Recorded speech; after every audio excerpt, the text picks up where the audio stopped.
Friends, स्वागत है आपके YouTube channel morning today target में। आज हम देखेंगे सीटेट के सीडीपी के पीवाईक्यू क्वेश्चन पेपर जो आपके आने वाले एग्जाम के लिए काफ़ी ज़्यादा इंपॉर्टेंट है। देखिए, जितने भी सीडीपी के पीवाईक्यू क्वेश्चन पूछे गए हैं सभी आपको कराने वाले हैं, तो चैनल को सब्सक्राइब कर लीजिएगा, जिससे जो भी मेरी क्लासेस होगी सारी क्लासेस आपको मिलती रहेगी। देखिए, ये 2024 का पीवाईक्यू क्वेश्चन है जो आपका दिसंबर में हुआ था 2024 में, उसका पेपर 2 का है सीडीपी का। तो देखिएगा, आपको सभी क्वेश्चन प्रैक्टिस कराने वाले हैं, जितने भी पीवाईक्यू क्वेश्चन है सभी कराने वाले हैं। तो चैनल को सब्सक्राइब कर लीजिएगा, जिससे जो भी मेरी क्लासेस होगी सभी क्लासेस आपको प्रॉपर तरीके से मिलती रहेगी। देखिए, आज आपकी 22 तारीख हो गई है, तो आपके एग्जाम में बिल्कुल भी टाइम नहीं बचा है, तो जितना हो सके क्वेश्चन प्रैक्टिस कीजिए और अपनी तैयारी को बेहतर तरीके से करिए। तो चलते हैं क्वेश्चन पे। और देखिए, क्लास शुरू करने से पहले आप लोग लाइक शेयर जरूर कर दीजिए इस क्लास को। पहला क्वेश्चन है, उन बच्चों में अकादमिक प्रदर्शन और बौद्धिक क्षमताएं में धीरे धीरे सुधार आता है जो वंचित परिवेश को छोड़कर समृद्ध परिवेश में प्रवेश करते हैं। उपयुक्त तर्क मुख्य रूप से विकास की निम्नलिखित में से किस बहस की ओर इशारा करता है? तो वह हो जाएगा, इसका राइट आंसर यहाँ पे आनुवंशिकता बनाम पर्यावरण हो जाएगा। यहाँ पे इसका तीसरा ऑप्शन बिल्कुल सही हो जाएगा। नेक्स्ट क्वेश्चन है, निम्नलिखित कथनों को पढ़िए। अभिकथन ए है, जब हम बचपन को एक ही श्रेणी के रूप में देखते हैं तो हम जेंडर, जाति, सामाजिक वर्ग के संबंधों में बच्चों के बीच सामाजिक और सांस्कृतिक अंतर को खो देते हैं। यहाँ पे देखिए, आपका पहला बिल्कुल सही हो जाएगा। कारण है, बचपन एक सामाजिक संकल्पना है, तो आपका देखिए कथन भी सही हो जाएगा और कारण भी सही हो जाएगा। तो इसका राइट आंसर यहाँ पे फर्स्ट आंसर सही हो जाएगा। ए आर दोनों सही है, एक ही आर व्याख्या करता है, तो यहाँ पे इसका फर्स्ट आंसर बिल्कुल सही हो जाएगा। नेक्स्ट क्वेश्चन है, निम्नलिखित में से कौन सा कारक जीन पियाजे द्वारा प्रस्तावित संज्ञान में परिवर्तन करने वाले कारकों में से नहीं है?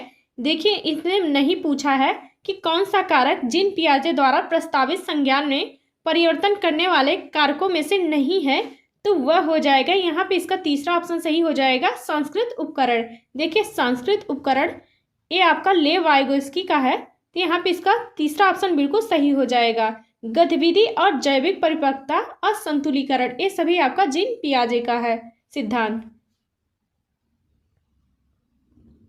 देखिए, अगर आप पेपर 2 की तैयारी कर रहे हैं एसएसटी की, देखिए एसएसटी आपकी 60 नंबर पूछी जाती है, पेपर 2 में पूछी जाती है, जिसमें 20 नंबर की पेडागोजी आती है और 40 नंबर से कंटेंट से क्वेश्चन आता है, जिसमें हिस्ट्री, ज्योग्राफी और पॉलिटी से क्वेश्चन बनते हैं। देखिए, सभी का पीवाईक्यू क्वेश्चन आपको करवा रहे हैं, तो प्लेलिस्ट बन चुकी है, तो उसको जाके जरूर देखिए। जितने भी पीवाईक्यू क्वेश्चन हैं सभी आपको करवा रहे हैं, तो उसको जाके जरूर देखिए। देखिए, जितना आप पीवाईक्यू क्वेश्चन लगाएंगे उतना आपके लिए बेहतर होगा और 100% आपका सीटेट क्लियर हो जाएगा। नेक्स्ट क्वेश्चन है, अभिकथन ए है, जीन पियाजे ने माना कि सीखने की प्रक्रिया पूरी तरह से आनुवंशिकता पर निर्भर है, तो आपका देखिए पहला गलत हो जाएगा, क्योंकि आनुवंशिकता और पर्यावरण के बीच परस्पर क्रिया का परिणाम होता है, ना कि आनुवंशिकता का केवल। तो यहाँ पे पहला गलत हो जाएगा। यहाँ पे दूसरा है कारण, विकास आनुवंशिकता और पर्यावरण के बीच पारस्परिक क्रिया का परिणाम होता है। यहाँ पे देखिए दूसरा तो आपका बिल्कुल सही हो जाएगा। तो यहाँ देखिए ऑप्शन नहीं दिया है, इसलिए आपका यहाँ पे ए आर दोनों गलत हो जाएगा। यहाँ पे इसका 4 आंसर सही हो जाएगा। देखिए, ऑप्शन में नहीं है तो आपका यहाँ पे दोनों गलत हो जाएगा, लेकिन सेकेंड ऑप्शन आपका सही है कि विकास आनुवंशिकता और पर्यावरण के बीच परस्पर क्रिया का परिणाम होता है। तो ऑप्शन के हिसाब से नहीं है, तो आपका देखिए दोनों गलत हो जाएगा। नेक्स्ट क्वेश्चन है, जीन पियाजे के अनुसार जब बच्चे मौजूदा संज्ञानात्मक संरचनाओं के अनुसार नए अनुभव को नहीं समझ पाते हैं तो वे डैश अनुभव करते हैं और डैश का सहारा लेते हैं। देखिए, जीन पियाजे के अनुसार जब बच्चे अपने मौजूदा संज्ञानात्मक संरचनाओं के अनुसार नए अनुभव को नहीं समझ पाते हैं तो वे असंतुलन का अनुभव करते हैं और फिर उसके बाद अनुकूलन का सहारा लेते हैं। तो यहाँ पे इसका राइट आंसर यहाँ पे पहला सही हो जाएगा। नेक्स्ट क्वेश्चन है, जहां जीन पियाजे बच्चे को डैश देखते हैं वहीं वाइगोस्की बच्चों को डैश देखते हैं, तो वह हो जाएगा, यहाँ पे इसका सेकेंड ऑप्शन सही हो जाएगा। देखिए, जीन पियाजे बच्चों को विचारों के सक्रिय हेर फेर कर्ता के रूप में देखते हैं, जबकि वाइगोस्की सामाजिक संदर्भ में सक्रिय कर्ता के रूप में देखते हैं बच्चों को। तो यहाँ पे इसका सेकंड ऑप्शन बिल्कुल सही हो जाएगा। नेक्स्ट क्वेश्चन है, लॉरेंस कोहलबर्ग के सिद्धांत में नैतिक विकास की अवस्था के निर्धारण के आधार पर क्या है? तो पहला है व्यक्ति की आयु। देखिए व्यक्ति की आयु नहीं है, आपका पहला गलत हो जाएगा। दूसरा है व्यक्ति द्वारा दिया गया उत्तर चोरी के पक्ष में विपक्ष में, तो आपका दूसरा बिल्कुल सही हो जाएगा। तीसरा है व्यक्ति की अनुक्रिया में अंतर्निहित तर्क, तो देखिए आपका बी सी सही हो जाएगा और पहला गलत हो जाएगा। देखिए यहाँ पे इसका राइट आंसर, यहाँ पे 4 आंसर सही हो जाएगा, बी सी सही हो जाएगा। व्यक्ति की आयु इतना इंपॉर्टेंट नहीं रखता है। नेक्स्ट क्वेश्चन है, और देखिए क्लास शुरू करने से पहले आप लोग लाइक शेयर जरूर कर दीजिए। बहुत लोग देख लेते हैं लेकिन लाइक शेयर नहीं करते हैं बिल्कुल, तो आप लोग पहले लाइक शेयर जरूर कर दीजिए। तो नेक्स्ट क्वेश्चन देखते हैं, लेव वाइगोत्स्की के अनुसार संज्ञानात्मक विकास के मायने क्या हैं? तो वह हो जाएगा, इसका राइट आंसर यहाँ पे हो जाएगा, पहला हो जाएगा मनोवैज्ञानिक उपकरणों के उपयोग में महारत हासिल करना। तो यहाँ पे इसका फर्स्ट आंसर यहाँ पे बिल्कुल सही हो जाएगा। नेक्स्ट क्वेश्चन है, लेव वाइगोत्स्की के अनुसार शिक्षार्थी की समीपस्थ विकास के क्षेत्र के माध्यम से प्रगति में मदद करने में डैश की आवश्यक भूमिका होती है? तो लेव वाइगोत्स्की के अनुसार शिक्षार्थी की समीपस्थ विकास के क्षेत्र में किसकी मदद की आवश्यकता होती है? तो वह हो जाएगा, यहाँ पे इसका सेकंड ऑप्शन सही हो जाएगा, अधिक जानकार अन्य की। यहाँ पे इसका सेकंड ऑप्शन बिल्कुल सही हो जाएगा। देखिए आज के सेशन में से बताइएगा आपके कितने स्कोर बन रहे हैं। नेक्स्ट क्वेश्चन है, हार्वर्ड गार्डनर के प्रस्तावित की बुद्धि क्या है? तो वह हो जाएगा, यहाँ पे इसका फर्स्ट आंसर सही हो जाएगा, बुद्धि को अलग अलग प्रकार से विभाजित किया जा सकता है। यहाँ पे इसका फर्स्ट आंसर सही हो जाएगा। हार्वर्ड गार्डनर के अनुसार बुद्धि अलग अलग प्रकार की होती है। नेक्स्ट क्वेश्चन है, प्रगतिशील शिक्षा क्या है? तो प्रगतिशील शिक्षा क्या है वह हो जाएगा, इसका सेकंड ऑप्शन सही हो जाएगा, शिक्षा के प्रति एक दृष्टिकोण जो व्यक्तिगत शिक्षा और छात्र केंद्रित कक्षाओं पर जोर देता है। तो यहाँ भी इसका सेकंड ऑप्शन बिल्कुल सही हो जाएगा। देखिए रट्टा मारना अनुशासन आपका देखिए निगेटिव होता है, और देखिए मानव पाठचर्या सख्त पालन आपका देखिए ये भी आपका नेगेटिव होता है, और देखिए यहाँ पे मल्टीमीडिया के अधिकतम उपयोग पर जोर देना ये भी आपका नेगेटिव होता है। नेक्स्ट क्वेश्चन है, निम्नलिखित कथनों को पढ़िए। अभिकथन ए है, माध्यमिक विद्यालय में लड़कियां अक्सर चुप रहती हैं और कक्षा की चर्चाओं में उनकी गैर भागीदारी हो सकती है। तो पहला देखिए आपका बिल्कुल सही हो जाएगा। कारण है, आनुवंशिक बनावट को देखते हुए लड़कियां माध्यमिक विद्यालय में चुनौती पाठचर्या को समझने और उसका सामना करने में सक्षम नहीं है। देखिए ऐसा बिल्कुल भी नहीं है, ये पूरी तरह से गलत है। ऐसा नहीं है कि लड़कियां सक्षम नहीं है। तो यहाँ पे इसका राइट आंसर सही हो जाएगा, यहाँ पे इसका राइट आंसर सही हो जाएगा, ए सही हो जाएगा, आर गलत हो जाएगा। यहाँ पे इसका तीसरा ऑप्शन बिल्कुल सही हो जाएगा। नेक्स्ट क्वेश्चन है, मूल्यांकन की प्रकृति डैश होनी चाहिए और मूल्यांकन का कार्य डैश होना चाहिए। तो इसका राइट आंसर यहाँ पे फर्स्ट आंसर सही हो जाएगा। मूल्यांकन की प्रकृति गतिशील होनी चाहिए और मूल्यांकन का कार्य होना चाहिए प्रामाणिक होना चाहिए। यहाँ पे इसका फर्स्ट आंसर बिल्कुल सही हो जाएगा। नेक्स्ट क्वेश्चन है, निम्नलिखित कथनों को पढ़िए। अभिकथन ए है, ऐसा उपयुक्त माना जाता है कि अधिगम के लिए आकलन करते समय मानकीकृत परीक्षणों पर निर्भर नहीं करना चाहिए। तो आपका पहला बिल्कुल सही हो जाएगा। देखिए कारण है, निष्कर्ष संदर्भित परीक्षण में प्राप्त अंकों की तुलना एक निर्धारित प्रदर्शन मानक से की जाती है। तो यहाँ पे आपका राइट आंसर सही हो जाएगा, ए आर दोनों सही हो जाएगा। ए आर की व्याख्या नहीं करता है, तो यहाँ पे इसका सेकंड ऑप्शन बिल्कुल सही हो जाएगा। नेक्स्ट क्वेश्चन है, निम्नलिखित में से कौन सा ऐसे प्रश्न का उदाहरण है जो छात्रों में विश्लेषणात्मक कौशल को बढ़ावा देता है? तो कौन सा ऐसे प्रश्न का उदाहरण है जो छात्रों में विश्लेषणात्मक कौशल को बढ़ावा देता है? तो इसका राइट आंसर यहाँ पे तीसरा ऑप्शन सही हो जाएगा। स्तनधारियों ने अपने को वातावरण के लिए कैसे अनुकूलित किया है? तो यहाँ पे इसका सही आंसर तीसरा सही हो जाएगा। नेक्स्ट क्वेश्चन है, निम्नलिखित कथनों को पढ़िए। अभिकथन ए है, एक समावेशी कक्षा विभेदित निर्देश का पालन नहीं करती है। देखिए आपका पहला गलत हो जाएगा यहाँ पे, क्योंकि समावेशी कक्षाएं वास्तव में विभिन्न आवश्यकताओं को पूरा करती हैं, एक जैसे लक्ष्य विधियां नहीं निर्धारित करती हैं। यहाँ पे देखिए आपका पहला गलत हो जाएगा। कारण है, समावेशन एक नीति है जो एक जैसे सीखने के लक्ष्यों, रणनीतियों और मूल्यांकन विधियों को प्रदान करके समान अवसरों पर जोर देती है। तो आपका देखिए यहाँ पे सेकंड भी गलत हो जाएगा, क्योंकि प्रत्येक छात्रों की व्यक्तिगत जरूरतों के अनुसार शिक्षण प्रदान करना चाहिए। तो यहाँ पे इसका राइट आंसर सही हो जाएगा। तो यहाँ पे इसका राइट आंसर सही हो जाएगा। तो इसका राइट आंसर यहाँ पे ए आर गलत हो जाएगा, दोनों गलत हो जाएगा। इसका 4 आंसर सही हो जाएगा। नेक्स्ट क्वेश्चन है, व्यक्ति प्रथम भाषा का उपयोग जैसे कि अधिगम अक्षम छात्रों के बजाय अधिगम अक्षमता वाले छात्र के संबोधन का उपयोग करना क्या होगा? तो वह हो जाएगा, यहाँ पे इसका सेकेंड ऑप्शन सही हो जाएगा, समावेशन के मानव अधिकार दृष्टिकोण के अनुरूप है। यहाँ पे इसका सेकेंड ऑप्शन बिल्कुल सही हो जाएगा। नेक्स्ट क्वेश्चन है, दृष्टिबाधित बच्चों की जरूरतों को पूरा करने के लिए सहायक तकनीक उपकरणों के उदाहरणों में क्या शामिल है? पहला है वैकल्पिक कंप्यूटर इनपुट उपकरण।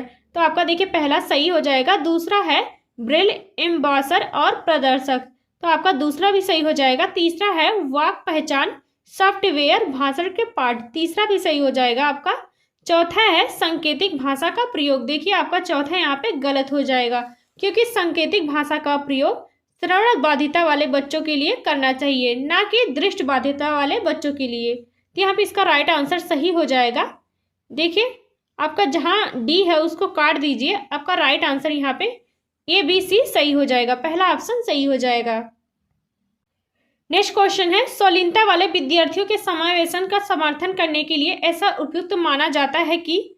तो वह हो जाएगा, इसका 4 आंसर सही हो जाएगा, ठोस शाब्दिक और सुसंगत भाषा का प्रयोग करना चाहिए। तो यहाँ पे इसका 4 आंसर सही हो जाएगा। नेक्स्ट क्वेश्चन है, कक्षा में प्रतिभाशाली और रचनात्मक बच्चों की जरूरतों को पूरा करने के लिए क्या महत्वपूर्ण है? तो कक्षा में प्रतिभाशाली और रचनात्मक बच्चों की जरूरतों को पूरा करने के लिए क्या महत्वपूर्ण है? तो वह हो जाएगा, इसका राइट आंसर यहाँ पे फर्स्ट आंसर सही हो जाएगा, उन्हें सीखने की प्रक्रिया में व्यस्त रखें और उनकी दिलचस्पी बनाएं। यहाँ पे इसका फर्स्ट आंसर सही हो जाएगा। नेक्स्ट क्वेश्चन है, कक्षाओं में छात्रों की असफलता से शिक्षकों को किस प्रकार से निपटना चाहिए? तो कक्षाओं में छात्रा की असफलता से शिक्षकों को किस प्रकार से निपटना चाहिए? तो वह हो जाएगा, इसका राइट आंसर पहला हो जाएगा, अपनी खुद की शैक्षणिक रणनीतियों का आलोचनात्मक परीक्षण करके निपटना चाहिए। यहाँ पे इसका फर्स्ट आंसर बिल्कुल सही हो जाएगा। देखिए आप डेली प्रैक्टिस सेट करिए और लगाइए। 30 क्वेश्चन में से आप देखिए कितने क्वेश्चन सही कर पा रहे हैं और कितने टाइम में आप कर रहे हैं, क्योंकि आपके एग्जाम में टाइम का बहुत ज़्यादा इशू होता है। आपका टाइम कम निकल जाएगा, आपको पता भी नहीं चलेगा। इसलिए देखिए टाइम का बहुत मेजरमेंट रखना जरूरी है। तो टाइम को जरूर देखिए कि आप कितना क्वेश्चन कर ले रहे हैं, 30 क्वेश्चन कितने टाइम में। तो चलते हैं क्वेश्चन को देखते हैं। संरचनावादी अधिगम में पूर्व ज्ञान की भूमिका क्या है? तो संरचनावादी अधिगम में पूर्व ज्ञान की क्या भूमिका होती है? तो वह हो जाएगा, इसका राइट आंसर यहाँ पे सेकेंड ऑप्शन सही हो जाएगा, संबंध बनाने और नए अधिगम को सुगम बनाने के लिए पूर्व ज्ञान महत्वपूर्ण होता है। तो यहाँ पे इसका सेकेंड ऑप्शन बिल्कुल सही हो जाएगा। देखिए आपको मिक्स क्वेश्चन, जितने भी क्वेश्चन पीवाईक्यू को पूछे गए हैं सभी आपको कराने वाले हैं। आपको ऐसे करवा रहे हैं, फिर आपको प्रैक्टिस सेट मिक्स करवाने वाले हैं। कम से कम 60 क्वेश्चन एक दिन में आपको कराने वाले हैं बहुत जल्दी। नेक्स्ट क्वेश्चन है, एक संरचनावादी कक्षा में शिक्षकों छात्रों को स्वयं निर्देशित शिक्षार्थी बनने में कैसे सहायता कर सकते हैं? तो एक संरचनावादी कक्षा में शिक्षक छात्रों को स्वयं से निर्देशित शिक्षार्थी बनने के लिए कैसे सहायता कर सकते हैं? तो वह हो जाएगा, इसका तीसरा ऑप्शन सही हो जाएगा, छात्रों को अपने स्वयं के सीखने की जिम्मेदारी लेने और स्वयं नियमन कौशल विकसित करने के लिए प्रोत्साहित करके। तो यहाँ पे इसका तीसरा ऑप्शन बिल्कुल सही हो जाएगा। नेक्स्ट क्वेश्चन है, निम्नलिखित कथनों को पढ़िए। अभिकथन ए है, एक माध्यमिक विद्यालय की शिक्षिका अपनी कक्षा के छात्रों को बेहतर ढंग से समझने के लिए उसके माता पिता के साथ नियमित संपर्क में रहती है। तो आपका पहला बिल्कुल सही हो जाएगा। कारण है, समुदायों को यह निर्देश करना चाहिए कि बच्चों को कैसे और क्या सीखना चाहिए। देखिए समुदायों को यह निश्चित नहीं करना चाहिए बच्चे क्या सीखते हैं और कैसे सीखते हैं। देखिए माता पिता को करना चाहिए। तो यहाँ पे देखिए आपका गलत हो जाएगा, सेकंड गलत हो जाएगा। तो यहाँ पे इसका राइट आंसर सही हो जाएगा, तीसरा ए सही हो जाएगा पर आर गलत हो जाएगा। नेक्स्ट क्वेश्चन है, शिक्षार्थियों के समस्या समाधान कौशल को उन्नत करने के लिए शिक्षकों को डैश को प्रोत्साहित करना चाहिए और शिक्षार्थियों के बीच डैश का चिंतन को बढ़ावा देना चाहिए। तो वह हो जाएगा इसका राइट आंसर। यहाँ पे 4 आंसर सही हो जाएगा। देखिए, शिक्षार्थियों को समस्या समाधान कौशल को उन्नत करने के लिए शिक्षकों को मौखिकरण को प्रोत्साहित करना चाहिए और शिक्षार्थियों के बीच सदस्यात्मक चिंतन को बढ़ावा देना चाहिए। तो यहाँ पे इसका राइट आंसर 4 आंसर सही हो जाएगा। नेक्स्ट क्वेश्चन है, अन्वेषण अध्ययन में छात्र कैसे सीखते हैं? तो इसका राइट आंसर यहाँ पे पहला सही हो जाएगा। विचारों की खोज और हेर फेर के माध्यम से स्वयं के लिए जानकारी प्राप्त करते हैं। तो यहाँ पे इसका राइट आंसर पहला सही हो जाएगा। नेक्स्ट क्वेश्चन है, यह महसूस करते हैं कि वह विज्ञान कक्षा में ध्यान नहीं दे रहा है और इसके लिए संप्रत्यय को समझने में असमर्थ है। रमेश कक्षा में सबसे आगे बैठने का फैसला करता है ताकि वह ध्यान केंद्रित कर सके। रमेश सीखने की किस रणनीति का उपयोग कर रहा है? तो वह हो जाएगा यहाँ पे इसका सेकेंड ऑप्शन सही हो जाएगा, अधिसंज्ञान हो जाएगा। तो यहाँ पे इसका सेकेंड ऑप्शन बिल्कुल सही हो जाएगा। नेक्स्ट क्वेश्चन है, संज्ञान के संदर्भ में भावनाओं के बारे में निम्नलिखित में से कौन सा सही है? तो संज्ञान के संदर्भ में भावनाओं के बारे में कौन सा कथन सही है? तो इसका राइट आंसर यहाँ पे तीसरा ऑप्शन सही हो जाएगा। भावनाएं संज्ञान के विभिन्न पहलुओं को नियंत्रित करती हैं, हालांकि इनके प्रभाव की मात्रा और दिशा बहुत से कारकों पर निर्भर करती है। तो यहाँ पे इसका थर्ड ऑप्शन बिल्कुल सही हो जाएगा। नेक्स्ट क्वेश्चन है, शिक्षक छात्रों में आंतरिक प्रेरणा को कैसे बढ़ा सकते हैं? तो शिक्षक छात्रों में आंतरिक प्रेरणा को कैसे बढ़ा सकते हैं? तो वह हो जाएगा इसका 4 आंसर सही हो जाएगा, सीखने का आनंद पैदा करके। तो यहाँ पे इसका 4 आंसर बिल्कुल सही हो जाएगा। नेक्स्ट क्वेश्चन है, निम्नलिखित में से कौन सा कथन आंतरिक और बाह्य प्रेरणा के बीच सही संबंध का वर्णन करता है? तो यहाँ पे इसका 4 आंसर सही हो जाएगा। आंतरिक और बाह्य प्रेरणाएं एक दूसरे के साथ जटिल तरीके से अंतःक्रिया कर सकती हैं, जिसमें एक ही प्रकार की प्रेरणा दूसरे को प्रभावित करती है। तो यहाँ पे देखिए, यहाँ पे 4 आंसर सही हो जाएगा। देखिए, अगर आप पेपर 2 की तैयारी कर रहे हैं तो उनके लिए एसएसटी की क्लासेस डेली चल रही है, तो प्लेलिस्ट में आपको मिल जाएगी। तो जितने भी एसएसटी के पीवाईक्यू क्वेश्चन पूछे गए हैं सभी आपको करवा रहे हैं, तो उसको जाके जरूर देखिए। देखिए, जितना आप प्रैक्टिस सेट करेंगे और पीवाईक्यू क्वेश्चन लगाएंगे, आपका सीटेट 100% क्लियर हो जाएगा। और देखिए, जितने भी सीडीपी के क्वेश्चन हैं वो भी पीवाईक्यू क्वेश्चन सभी आपको करवा रहे हैं। तो सभी देखिए और मिलते हैं नेक्स्ट क्लास में। और देखिए, आपका स्कोर बताइएगा कितना हुआ है 30 क्वेश्चन में से, अपना स्कोर जरूर शेयर कीजिएगा। तो मिलते हैं नेक्स्ट क्लास में।